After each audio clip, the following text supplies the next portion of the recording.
On the morning of January 6, 2025, at 11:15 a.m., a man named David Morrow was sitting on the balcony of his apartment, enjoying the breathtaking views of the Pacific Ocean. It was a day like any other, calm, peaceful, and uneventful. However, this sense of tranquility was abruptly shattered. Welcome to Darkside Tale. From a distance of about 5 miles away, near the Pacific Palisades Hills, David noticed bright flames sparking to life.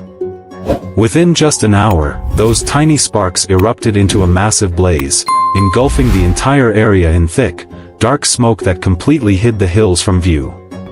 Satellite images later confirmed that the fire was first reported in the Palisades Hills. But shockingly, within mere hours, the flames had spread to Eaton Canyon, Kenneth Hahn Park, Skirball Center, and as far as the San Fernando Valley. At the time of the fire, strong winds of 100 kilometers per hour were blowing inland toward the ocean.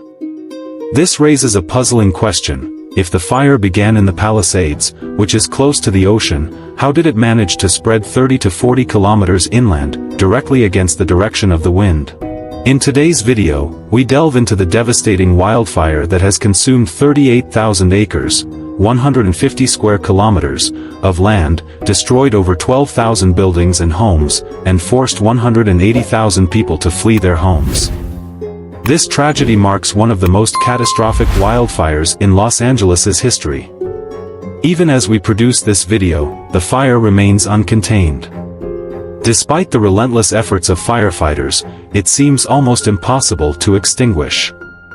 Water bombers, capable of carrying 45,000 liters of water at a time, have been dropping water and special fire-retardant chemicals. Yet, against the raging inferno, these efforts feel like mere drops in an ocean. Adding to the difficulty is California's chronic water shortage, which often leaves fire hydrants dry. With the fire spread across 7 different areas, firefighting resources and equipment have been stretched thin. The strong winds, blowing at 70 to 100 kilometers per hour, only fan the flames further, making containment an uphill battle. Before we explore the root cause of this disaster, let's look back at California's long history of wildfires. Over the past 25 years, California has been a hotspot for such tragedies. In 2003, the Cedar Fire in San Diego County scorched 273,000 acres. The Tubbs Fire of 2017 burned through 36,000 acres. Later in 2017, the Thomas Fire destroyed 280,000 acres. In November 2018, the Camp Fire ravaged 500,000 acres in just 17 days. In 2020, the Glass Fire consumed 67,000 acres. If you examine the data, you'll notice a striking pattern: most of these wildfires occurred in autumn or winter. Why do wildfires tend to ignite during California's colder months? The answer lies in a phenomenon known as the Santa Ana winds. These are hot, dry winds that sweep through Southern California and Baja California during autumn and winter. To understand their impact, consider this: the vast deserts east of California, like the Mojave Desert, experience intense heating from the sun, causing air pressure to rise.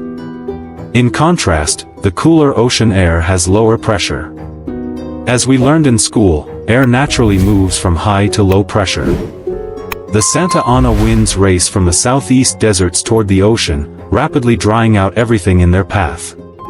Trees and bushes lose all moisture, turning into perfect fuel for wildfires. When a fire does ignite, these winds accelerate its spread, carrying burning embers far and wide, making the blaze nearly impossible to control. Here's where things get even more interesting. Normally, wildfires spread in the same direction as the wind. But in the case of Los Angeles, the fire spread inland, against the wind's direction. Why? This anomaly can be explained by the mountain wave rotor effect. When strong winds hit a mountain, the windward side, the side facing the wind, slows the air down. However, on the leeward side, the opposite side, a vortex effect occurs, creating swirling winds that move in the opposite direction.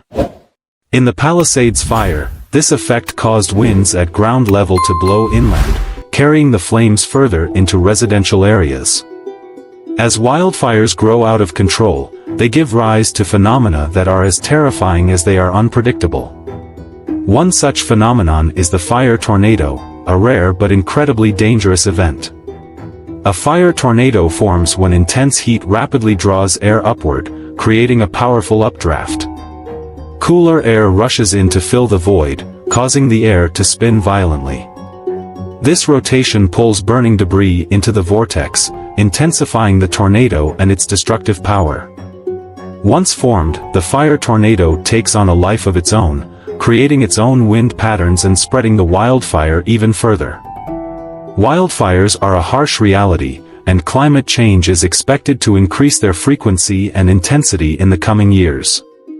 Today, we use artificial intelligence to predict the direction of a fire's spread, providing critical information to firefighters. But even with advanced technology, nature often proves to be an unstoppable force.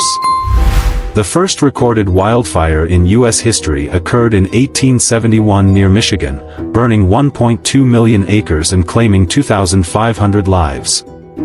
From that fire to the present-day Los Angeles wildfire, nature has continually reminded us of its power. Perhaps the solution lies not in fighting nature but in understanding and adapting to it. If we can align ourselves with the forces of nature, there might be hope to prevent such disasters in the future. Thank you for watching this video. Don't forget to like, share, and leave your thoughts in the comments below. We'll see you in the next one.